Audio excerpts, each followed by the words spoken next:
පළවෙනිටම කියන්න snake head කියන්නේ expensive වගේම ලොකු ඇග්‍රෙසිව් ගතිය එහෙම නැත්නම් ලොකු සැරගතියක් තියෙන මාළු වර්ගයක්.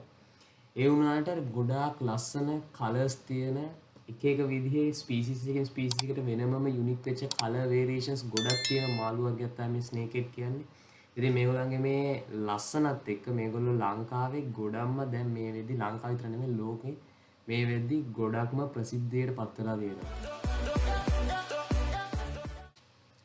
ඊළඟට ටෑන්ක් සෙටප් එක ගැන කතා කරනකොට පළවෙනිටම කියන්න ඕනේ මේගොල්ලෝ හොඳ ජම්පර්ස්ලා ඒ හින්දා අනිවාර්යයෙන්ම ටෑන්ක් එකට රූෆ් එකක් එහෙම නැත්නම් මොකක් හරි දැලක් හරි දාලා අනිවාර්යෙන් ටෑන්ක් එක වහන්න. එහෙම නැත්නම් ටෑන්ක් එකෙන් 20 පාරක් හරි ඒගොල්ලෝ පයින්නවා chance එකක් හම්බුනොත් එහෙම. ඒ හින්දා අනිවාර්යයෙන්ම රූෆ් එකක් ටෑන්ක් එකට දාලා තියන්න.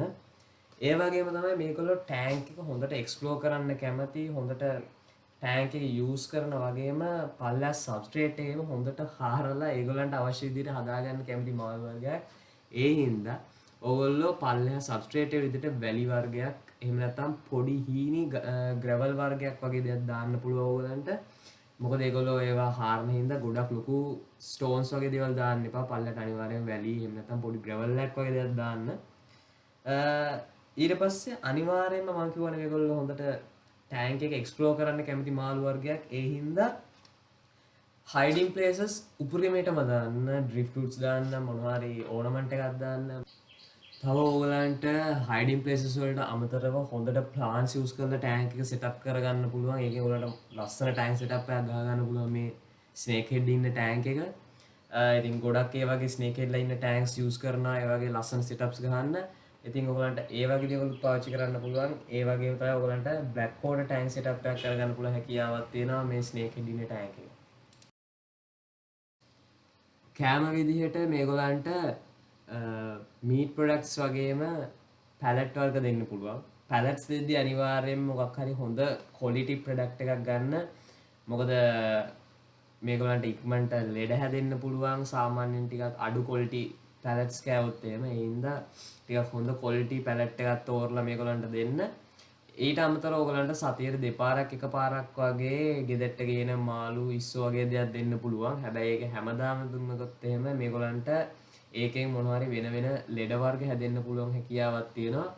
ඒ හින්දා ඒක සතියට එකපාරක් දෙපාරක් වගේ දුන්නට ප්‍රශ්නයක් නැහැ. එතකොට අනිත් දවස් වලට දෙන පැලට් එක හොඳ ක්වොලිටි එකක් ඕගොල්ලෝ අනිවාර්යෙන් අරන් තියාගන්න.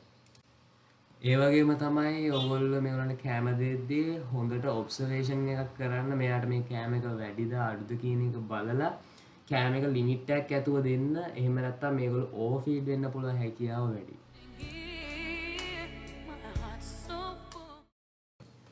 ස්නේක් හෙඩ්ලා ඉන්න ටැන්ක් මේස්ලා ප්‍රමාණය ගොඩක් සීමිතයි. ස්නේක් හෙඩ්ලා හදන කට්ටිය ගොඩක් වෙලාවට මේගොල්ලෝම තනි වශයෙන් හෝ කන්ෆර්ම් වෙච්ච පෙයාස් විදියට විතරයි හදන්නේ.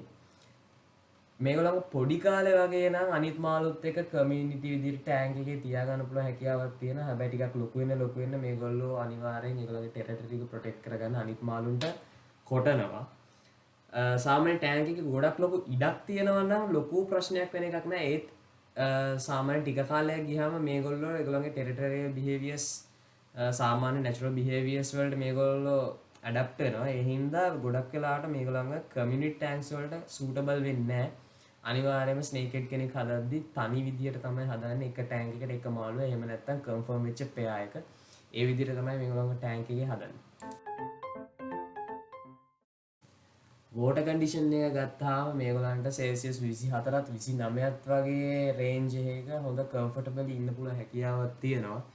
සමහර ස්පීසිස් ඉන්නවා ඒගොල්ලෝ බ්‍රීඩ් වෙන්නේ නැහැ මේ ටෙම්පරේචර්. ඒගොල්ලෝ ගොඩක් වෙලාවට බ්‍රීඩ් වෙන්නේ ටිකක් අඩු ලෙවල් වලදී සෙල්සියස් 20 22 ඒ වගේ ලෙවල් වලට ගියාම සමහර කට්ටිය බ්‍රීඩ් වෙන්නේ. හැම ස්පීසිස් එකක්ම නෙමෙයි. හැබැයි ඒගොල්ලන්ට කම්ෆර්ටබලි ඉන්න පුළුවන් හැකියාවක් තියෙනවා මේ 24ත් 29ත් කියන රේන්ජ් එක ඇතුලේ.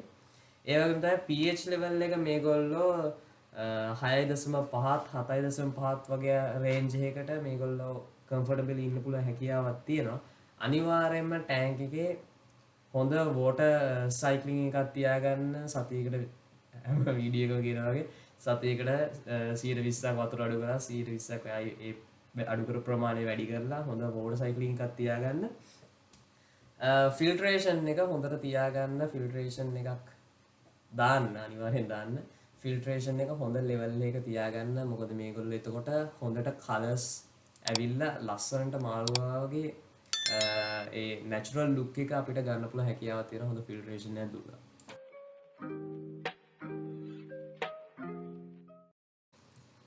ටැන්ක් සයිස් එක ගැන අන්තිමට කතා කරොත් එහෙම ඔයගලන්ට අඟල් 6ක වගේ මාළුවෙක්ට හෝ ඒ පැටවුන්ට අඩි 2ක් හෝ අඩි 3ක වගේ ටැංක් එකක් ඔයගලන්ට දෙන්න පුළුවන්. ඊට අමතරව ටිකක් ලොකු ඇඩල්ට් කෙනෙක්ට ටිකක් හොඳට වැඩිච ඇඩල්ට් කෙනෙක්ට අඩි 3කට වඩා වැඩි ඕනම ටැංක් එකක් ඔයගලන්ට දෙන්න පුළුවන් හැකියාවක් තියෙනවා. සාමාන්‍යයෙන් පෙයා එකක් වගේ හදනවා නම් ටිකක් හොඳට ටැංක් එකේ ඉඩ තියෙනවා නැත්නම් උන් දෙන මරා ගන්න පෙයා වෙනවා කෙසේද. ඒ හින්දා අනිවාර්යෙන් ටැංක් එක හොඳ ඉඩක් දෙන්න. තනියෙන් හදනවා නම් ඉතින් ප්‍රශ්නේ නැහැ. අඩි 3ක් හෝ අඩි 3කට වඩා වැඩි ඕනම ටැංක් එකක් ප්‍රශ්නේ නැහැ. පෙයා එකක් හදනවා නම් හොඳ ඉඩක් දෙන්න ඒගොල්ලන්ට. එහෙම නැත්නම් ඔයගොල්ලෝ බ්‍රීඩ් කරන්න හිතනවා නම් බ්‍රීඩ් වෙන එක කෙසේ වෙතත් එක්කෙනෙක් ඊළඟ දවසේ මැරලා ඉන්න පුළුවන්. ඒ හින්දා අනිවාර්යෙන් ටැංක් එකේ ඉඩ කියන එක හොඳට ඔයගොල්ලෝ ස්නේක් හෙඩ්ලට දෙන්න ඕනේ.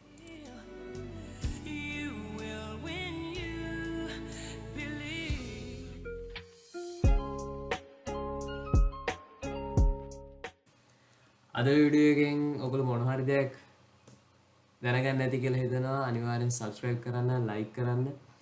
ඉස්සර වීඩියෝ වලට අනිවාර්යෙන් සම්බන්ධ වෙන්න. එහෙනම් අද වීඩියෝ එක මෙතනින් ඉවරයි. තවත් අලුත් වීඩියෝ එකකින් හම්බ වෙමු.